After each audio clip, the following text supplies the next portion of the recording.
سابقوا إلى مغفرة من ربكم وجنة عرضها كعرض السماء والأرض أعدت للذين آمنوا بالله ورسله ذلك فضل الله يؤتيه من يشاء والله ذو الفضل العظيم. الحمد لله رب العالمين وصلى الله وسلم على نبينا محمد وعلى آله وصحبه أجمعين. ما بعد، باب تعين الماء لإزالة النجاسة. وباب يهي تعين الماء بيها عينو بالدودة لإزالة النجاسة نجاسة سولين تيدا ay u caynoobeen. caynoobidda waxaa laga wadaa khaas noqoshada ay iyagu keligood khaas ku yihiin nijaasada zuulinteeda, oo wax kale oo nijaasada lagu zuulin karo uusan jirin, wax kaloo loo isticmaali karo ma jira, iyaga unbaa khaas u ah in nijaasada lagu daahiriyo. taasuu baabu yahay. baabkii kan ka horreeyey axaadiistii ku soo aroortay ee ahayd tilmaamaysay dhiigga caadada dhaqidiisa marada laga dhaqayo, waxyaabaha laga faa'iidaysanaya waxaa ka mid ah in uu dhiigga caadadu nijaaso yahay, waana la isku waafaqsan yahay nijaasanimadkiisa isaga iyo dhiigga muxuu ahaay dhiigga dhalmada. kadalika waxaa kaloo laisla ogol yahay nijaasanimadkooda dhiigga ka soo baxa xubnaha saxarada ama kaadidu ka timaado. wixii intaa ka soo hadhayoo dhiigga jidhka kale ka yimaada ibni aadamka waa la isku khilaafsan yahay najaasadiisa iyo daahirnimadiisa, laakiin inta hore waa la isla ogol yahay. baabu tacayuni ilmaa'i liizaalati الnajaasa. tacayunka waa kaan sheegnayo inay keligood xadidmaan waayo, keligood inay khaas ku noqdaan nijaasada zuulinteeda. macnaheedu waxa weeye waxyaabo kale ma jiri karaan oo nijaasada lagu zuulin karo ama lagu daahirin karo, bise biyaha unbaa khaas ku ah. can cabdillaahi bni camrin radia allahu canhu ana aba haclabata alkhushani qaala wuxu uhi yaa rasuul allah, rasuulka ilaahay oo aftina noo futiyood oo nooga jawaab fii aaniyati almajuusi, majuusta weelasheeda, kuwa dabka caabuda weelashooda, ida durirna haddii naloo dhibaato geliyo ilayhaa xaggeeda, weelashaa xaggooda haddii naloo dhibaato geliyo oon ka maarmi weyno wey, oon ku qasbanaanno, bimacnaa wax kale aan weyno way. qaala nebigu wuxuu uhi sal lla alay wasalam ida durirtum, idaa goortii udurirtum laydiin dhibaato geliyo oo laydinku qasbo, oo bimacnaa waxa weeye aad ka maarmi weydaan, ilayhaa xaggeeda, faqsiluuhaa dhaqa bilmaa'i biyo ku dhaqa, wadbakhuu ku kariya markaa fiihaa dhexdeeda raashinka ku karsada. intaad iska dhaqdaan, haddaad ka maarmi weydaan oo wax kale weydaan, iska dhaqa oo biyo ku dhaqa, kadibna ku karsada. bimacnaa marka waa weelasha raashinka lagu karsado way markaa macnaha. waxaa wariyey axmed baa wariyey xadiidkaasi, sanadkiisu waa saxiix. xadiidka cabdillaahi bni camr bni caas oo qisada abu haclaba su-aashiisa ku saabsan waa xadiid saxiixa wey. qaabka uu sheekhu u deliishanaya ama baabkan u keenay waxa weeye nebigu salawaatu rabbi wasalaamu calayh weelashaa haddaad ka maarmi weydaan majuusta iska dhaqa buu yidhi. maxaa lagu dhaqayaa? wuxuu yidhi bilmaa, maadaama la magacaabay biyo oon wax kale la sheegin oo biyaha waxaan u jeedaa weelashaa lagu daahirin karo, biyo uun la sheegay, waxay ku tusaysaa nijaaso waxaa lagu daahiriyaa uun biyo. wax kaloo booska biyaha istaagi karana ma jiro ama geli kara oo nijaasada daahirin kara. qaabkaasuu xadiidka u deliishanaya. وعن أبي ثعلبة الخشني أبو ثعلبة الخشني صحابي جليل كاوي محوها انت بدن حديث كان عنك كوع أنه يسقو قال وحول يا رسول الله رسولك إلهي إنا أنقو بأرض أهل الكتاب أهل الكتاب للكود بانو تشوقنا ونقصوا قلنا هوا أهل الكتاب كوا يهودي النصارى لكن جزيرة دا وحاوبنا وحنلي لها مدينة وحاد قنا يهود نصارضنا يمن يدنك نيسوتشنا يدنك الشام. طيب إنا أنقو بأرض أهل الكتاب أهل كتابك dhulkoodaan ku sugannaho waan la degannahay waan afa natbakhu miyaanu karinaynaa oo ma karsanaynaa wax ma ku karsanaynaa fii quduurihim dheriyahooda yani digsiyada iyo dheryaha ay wax ku karsadaan annaguna ma ku karsan karnaa wa nashrabu ma'abaynaa fii aaniyatihim weelashoodana wax ma ku cabi karnaa faqala rasuulullaahi sallallahu alayhi wasallam rasuulku wuxuu yiri in lam tajidu hadaydan helin غيرها وحن يدا أهين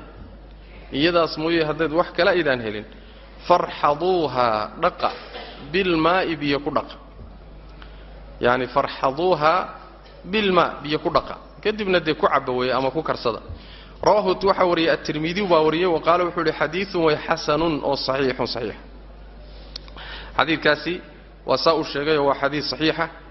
أسل كيسون وحكوية الله صحيحين كبخاري ومسلم ayaa soo saaray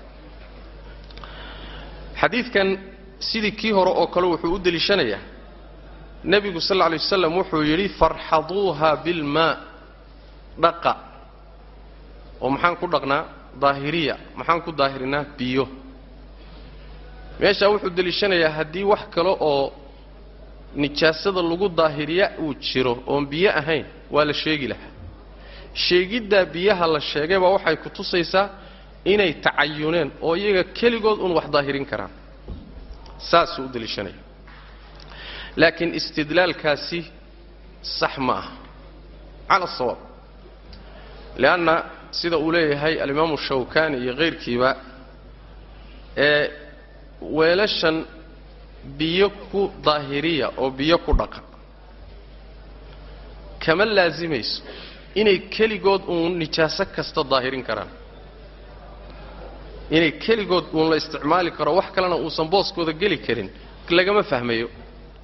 ee waxa laga fahmay uun biyuhu inay nooc ka mid yihiin waxyaabaha wax daahiriya inay ka mid yihiin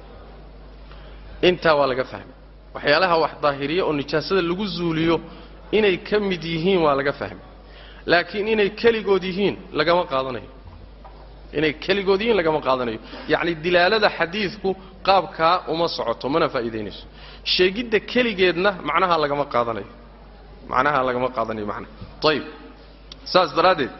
waxa looga baahan yahay daliilu ta'ayyun xadiisku daliilu ma aha inay biyuhu ta'ayyuneen fi izalati an-najas sax wuxuu ku tusi inay biyuhu nijaasada suulin karaan laakiin inay kaligood ku yihiin baabka isaga oon cid kale la wadaagi karin xadiisku daliilu ma kuma tusay laana mujarradu dhikri laysa daliilan ala ta'ayyun sheegid un la sheegay oo xaalad muayana la yidhi hal nijaasad hal lagu daahiriyo daliilu ma aha inay kaligood u noqon karaan oo wax kale meesha la wadaagi kareen halka way ishkaalku halkaas ku jira masaladuna waa mas'ala khilaafiyo sidan uu sheekhu u baabeeyay oo biyaha un inay nijaasada lagu daahirin kara wax kalena ayna daahirin kareen waa madhabka jumhuurta waa madhabka culimadu u badan tahay Abu Hanifa iyo Abu Yusuf ba khilaafsan oo waxa iyagu leeyihiin waxa lagu daahirin karaa nijaasooyinka oo lagu zuulin karaa kullu maa'in daahir shay kasta oo muxuu ahaayay qoyan ama saa'il oo dareeraya oo haddana daahir ah nijaasada caynteedii inuu zuuliyo baa muhiim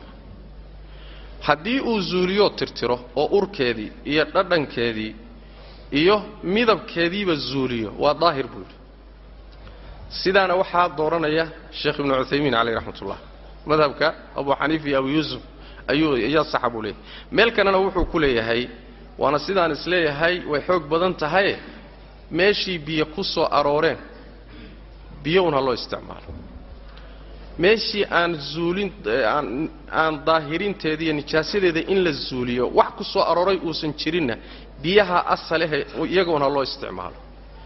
meelihii kale ay ku soo aroorto axaadiista iyo nusuusta ay ku timid waxaan biyo ahayn in nijaasadooda lagu zuulin karo oo lagu daahirin karana meeshaas wixii ku soo arooray baa loo qabsanaya oo loo isticmaalaya laazimna maaha in biyo markaasi loo isticmaalo waxaa ka mid noqon karaya oo taas ka mid noqon karaya maalan muxuu ahaayey sida xadiista inoo soo socota ka hadlaysa kabaha oo kale markay nijaasoobaan yani waxa way carrada uun ka dambaysay sii maraysaa daahirin doonto carrada ku xoqa carradaa daahirin doontaa inoo imaan doonto ayib haddaad tidhaahda meeshii xadiiska ay ku soo aroortay kabaha nijaasadu gaadhay carradaa dambaad daahirinaysay ama iyada ku xoqa ama kula socda aad tidhaahda maya biyaa loo baahan yahay haddee xadiis khaasaa ku soo arooray meeshaas oo kale kadaalika haweenta ee socoto ee xijaabkeedu dhulka jiidayo nijaasooyinka darafka marada hoose ay marayso nebigu wuxuu yidhi waxaa daahirinaya dhulka ka dambeeya carrada ka dambaysa ee daahirka nafsu shay waxaan leenahay carradaasaa daahirinaysa waa mudahir wixii sidaasoo kale marka meel khaasa ku soo arooray waa loo daynayaa shaygaasaa mudahir u noqonaya nijaasadiisana zuulinaya wixii uusan nas khaasa ku soo aroorin waxaan leenahay biyaha asala wixii aan nas ku soo aroorin biyaha asalaan leenahay sidaasaa uu meel kale sheekh ibnu Uthaymeen cali raxmatullahi rajaxaya macnahaasaana fiican haddii la yidhahdo ra'yiga abu xaniifa iyo ninka la yidhahdo abu yuusuf oo nijaasada caynteeda in la zuuliyo unbaa shartiga waxa lagu zuulinayo wax kastuu noqon karaa hadda waxaa jira maadooyin kaba xoog badanba biyaha oo kaga xoog badan zuulinta nijaasada iyo baabi'inteeda saas way macnaha adiga tacayunkaasi inay biyuhu khaas ku yihiin nijaasada zuulinteeda oon wax kale loo isticmaali karin taxdiidkaasi daliil male wuxuu sheerku marka waraxdu wuxuu inoo fasirayaa farxaduuha bilmaa waraxdu alguslu waa dhaqitaanka farxaduuha bilmaa biyo ku dhaqa way macnaha xadiistani waxaa kaloo faa'iidaynaysaa markii laga tago biyaha gaalada weelashoodu inay nijaaso yihiin sidaan way faa'iidaynaysaa waase mas'alo inoogu imaan doonta markaynu gaadhno abwaabu aaniyati alkufri ama kufaar aaniyatu alkufaar gaalada weelashooda baab gooniya u imaan doona oo kaga hadli doonaa meeshaasaan ku sheegi doonaa maxaa raajixa maxaa xoog badan laakiin axaadiistan daahirkeeda waxaa ka muuqata inay weelashoodu nijaaso yihiin waase u tegi doonaa masalada iyadoo baab gooniya loo sameeyey halkaasaan kaga hadli doonaa hada wabillahi tawfiiq وصلى الله وسلم على نبينا محمد وعلى اله وصحبه وسلم